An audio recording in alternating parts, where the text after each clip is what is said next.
Thanks so much, dear friend. Thank you so much, Eddie, Prime Minister Ramar. Thank you, and thank you, Albania, for hosting us today.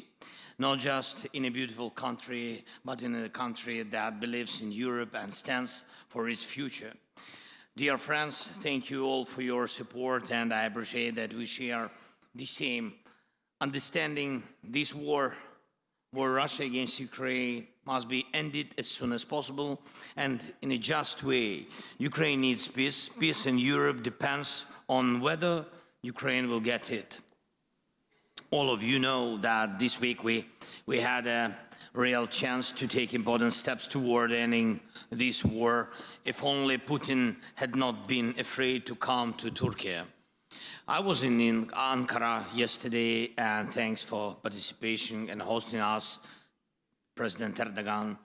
And I was ready for a direct meeting with Putin, whether in Ankara or in Istanbul, and not just for a meeting, but to resolve all the important issues, to my mind. But he didn't agree to anything, Putin. And you can also see that the Russian delegation that came to Istanbul is of a very low level. None of them are people who actually make decisions in Russia. Still, I sent our team to Istanbul, led by Ukraine's Minister of Defense, at least to see if those Russians can actually decide anything. Our number one priority is a full, unconditional and honest ceasefire. This must happen immediately to stop the killing and create a solid basis for diplomacy, first of all. And if the Russian representatives in Istanbul today cannot even agree to that, to ceasefire, to this clearly necessary first step, then it will be 100% clear that Putin continues to undermine diplomacy. If that's not the case, there must be at least some result today, starting with a ceasefire. The Ukrainian delegation has a mandate to make decisions. As we saw yesterday, Russia sent almost the same people it sent in 2022. This shows that Russia has not changed its basic approach. They make many statements, many threats, but solve nothing. They are doing everything they can to turn this Istanbul meeting into a staged, empty process, just like the ones in 2022.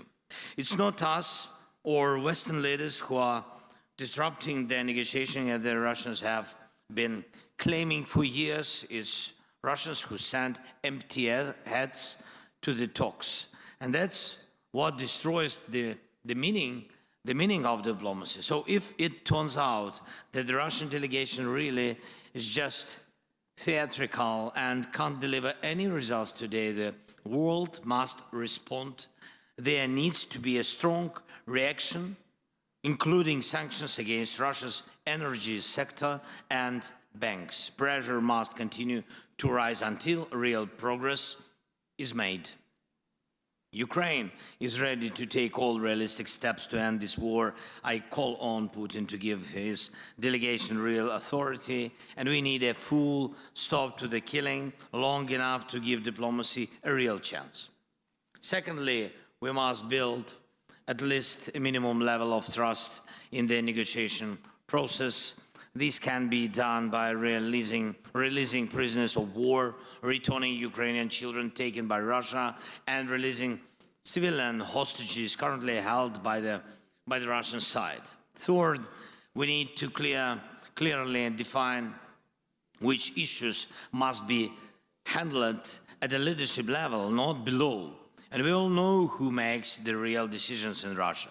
Fourth, together with our leaders and together with the countries who are here with us today, we have begun to create a new security architecture for Ukraine and all of Europe. I thank everyone who is on board. Now it's time to move to very practical steps. And fifth, the United States. President Trump wants to end this war. We need to keep working closely with President and stay as coordinated as possible. Long-term US support is also essential. An American backstop is needed. It's important that we all work together on every level to make that happen.